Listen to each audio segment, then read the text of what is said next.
Assalamualaikum warahmatullahi wabarakatuh. Perkenalkan nama saya Anissa Salsabila, nomor induk mahasiswa 1900522071. Saya mahasiswa D3 Akuntansi Universitas Andalas. Kali ini saya ingin mempresentasikan salah satu materi dari mata kuliah Praktikum Akuntansi Keuangan Menengah, yaitu tentang praktikum persediaan.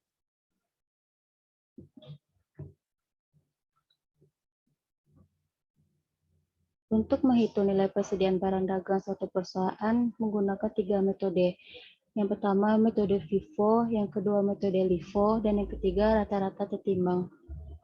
Seperti yang kita lihat contoh soal di sini, kita dipinta untuk menghitung nilai persediaan akhir perusahaan tersebut menggunakan 3 metode.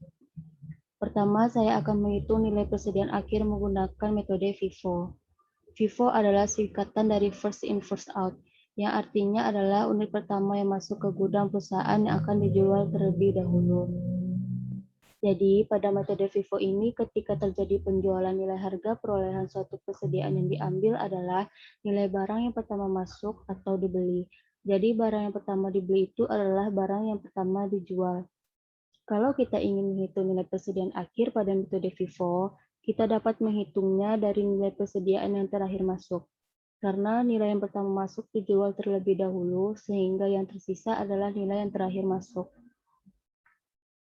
Karena di soal diketahui banyak unit yang tersisa pada akhir periode yaitu sebanyak 1.500 unit, kita dapat langsung menghitung nilai 1.500 unit dari persediaan barang mulai dari yang paling akhir masuk pada metode FIFO ini.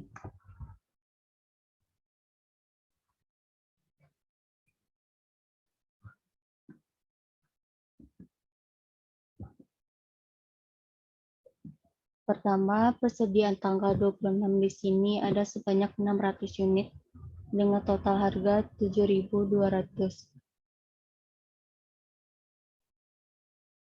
Ada persediaan tanggal 16 Februari sebanyak 800 unit dengan total harga 8.800. Dan persediaan yang baru terhitung sebanyak 1.400 unit, masih ada 100 unit lagi. Kita ambil dari persediaan tanggal 25 Januari sebanyak 100 unit dengan total harga 1.000. Setelah itu, kita totalkan nilai persediaan akhir yang telah kita hitung, yaitu nilai dari 1.500 unit pada metode FIFO ini adalah sebesar $17.000. Karena diketahui dari persediaan awalnya 600 unit 4.800 untuk pembeliannya dari tanggal 5 sampai tanggal 26 Maret 2010. Persediaan awal dan pembeliannya 4.400. Jadi jumlahnya semuanya 43.700 dan persediaan akhirnya 1.500. Maka untuk persediaan akhir menggunakan metode FIFO yaitu 17.000. Untuk metode yang kedua yaitu metode LIFO. Singkatan dari last in first out. Artinya adalah unit terakhir yang masuk ke gudang perusahaan yang akan dijual terlebih dahulu. Jadi pada metode FIFO ini, pada metode LIFO ini,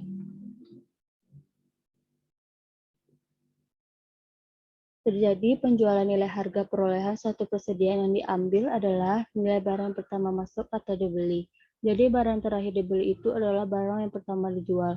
Kalau kita ingin menghitung nilai persediaan pada metode LIFO, kita dapat menghitungnya dari nilai persediaan yang awal masuk atau dibeli, karena nilai yang terakhir masuk dijual terlebih dahulu, sehingga yang tersisa adalah nilai yang pertama masuk.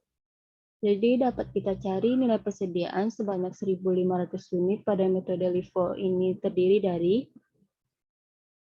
pada persediaan awal sebanyak 600 unit dengan nilai 4.800. Lalu persediaan yang masuk pada tanggal 5 Januari sebanyak 500 unit dengan nilai 8.100. Setelah ditotalkan, nilai persediaan akhir sebanyak 1.500 unit pada metode LIFO ini sebesar $12.900. Selanjutnya, metode rata-rata tertimbang. Artinya adalah suatu metode perhitungan persediaan dengan nilai menurut harga rata-rata dari jumlah barang yang diperoleh. Metode ini menghitung nilai suatu persediaan menggunakan rata-rata harga per unit persediaan yang ada. Misal kita dapat menentukan nilai persediaan barang dengan cara mencari total nilai barang yang ada lalu dibagi dengan banyak unit yang ada. Pada contoh soal yang kita bahas kali ini, telah saya cari nilai total dari persediaan yang ada dengan cara menambahkan seluruh nilai persediaan awal dan persediaan yang masuk atau dibeli, yaitu $43.300. Lalu saya menghitung seluruh unit yang ada berjumlah 4.400 unit. Untuk mencari nilai rata-rata per unitnya, dapat kita cari dengan cara membagi total nilai persediaan dengan banyaknya unit yang ada, yaitu 43.700 dibagi 4.400 unit. Dapat harga per unitnya seharga $9,93 per unit. Jadi persediaan akhir pada metode ini adalah 1.500 dikali $9,93, hasilnya adalah $14.895.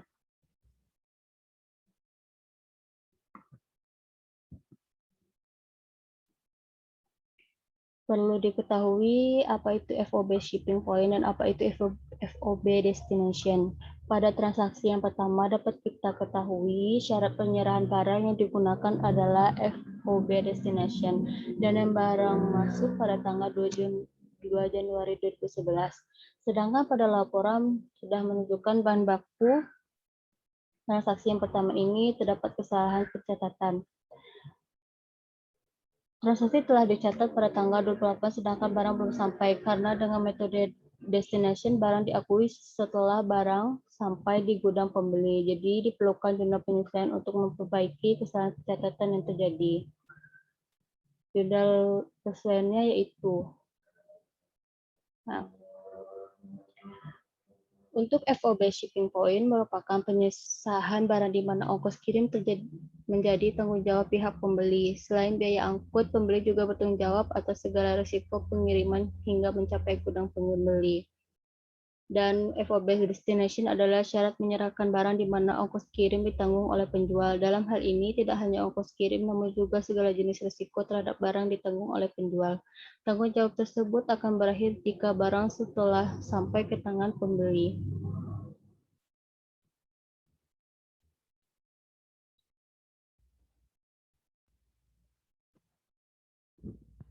Soal yang saya jelaskan tadi merupakan untuk soal 2. Lanjut untuk transaksi yang kedua yaitu melakukan pengembalian barang yang sudah dibeli senilai 7.300 dengan syarat penyerahan barang FOB shipping. Pada metode ini segala risiko barang dalam perjalanan tanggungan bagi pembeli. Jadi pada transaksi nomor 2 tidak dicatat karena barang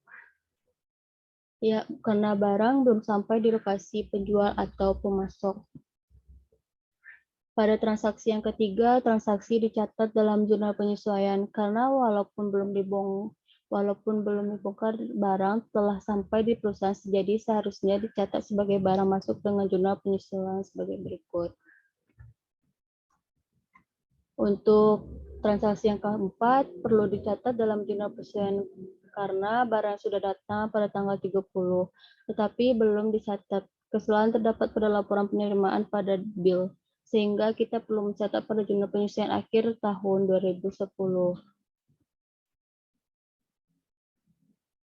Dan selanjutnya transaksi yang terakhir, yaitu transaksi yang terakhir ini saya catat dalam jurnal penyesuaian karena barang telah diterima tetapi belum ada jurnal yang dibuat pada saat penerimaan barang tersebut.